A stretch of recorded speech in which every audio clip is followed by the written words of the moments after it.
In chapter 12 of the book of Revelation tells us of a great battle. The imagery is sweeping and immense.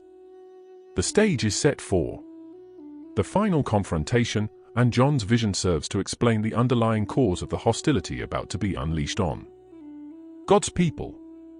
The evil on earth at this time surpasses anything ever witnessed in history, Matthew 24 verse 21. As we have seen in our study of the book of Revelation, the events John the Apostle describes are not always in sequential order. If you were watching the book of Revelation as a film, you would see sweeping previews, flashbacks, and shifts in time. Added to this are many instances of symbolism and imagery, making interpretation both complex and profound. The woman and the dragon. A great sign appeared in heaven, a woman clothed with the sun, with the moon under her feet and a crown of 12 stars on her head. She was pregnant and cried out in pain as she was about to give birth. Then another sign appeared in heaven, an enormous red dragon with 7 heads, 10 horns, and 7 crowns on its heads.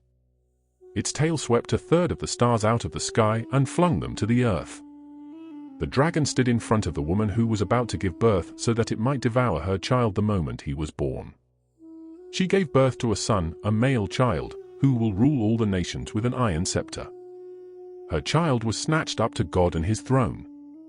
The woman fled into the wilderness to a place prepared for her by God, where she might be taken care of for 1,260 days. Lucifer became so impressed with his own beauty, intelligence, power, and position that he began to desire for himself the honor and glory that belonged to God alone. This pride marked the beginning of sin in the universe, preceding the fall of humanity by an indeterminate time. Sin originated in Lucifer's free will. Fully aware of the consequences, he chose to rebel against his creator.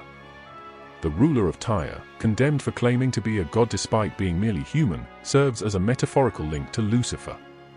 Many scholars believe that King of Tyre in Ezekiel's prophecy refers to Satan, the ultimate influence behind this anti-God city.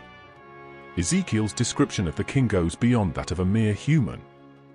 He is described as a cherub, not a man, Ezekiel 28 verse 14.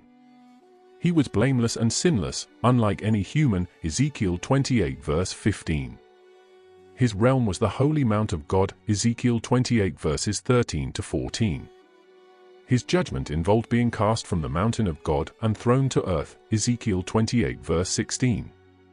His attributes include unparalleled wisdom, perfection, and beauty, Ezekiel 28 verses 12 to 13. This portrayal aligns more closely with Satan, a superhuman creature, than with any historical king. Thus, the king of Tyre serves as a symbolic representation of Lucifer's pride, rebellion, and eventual downfall. If you like my videos, don't forget to subscribe to my channel.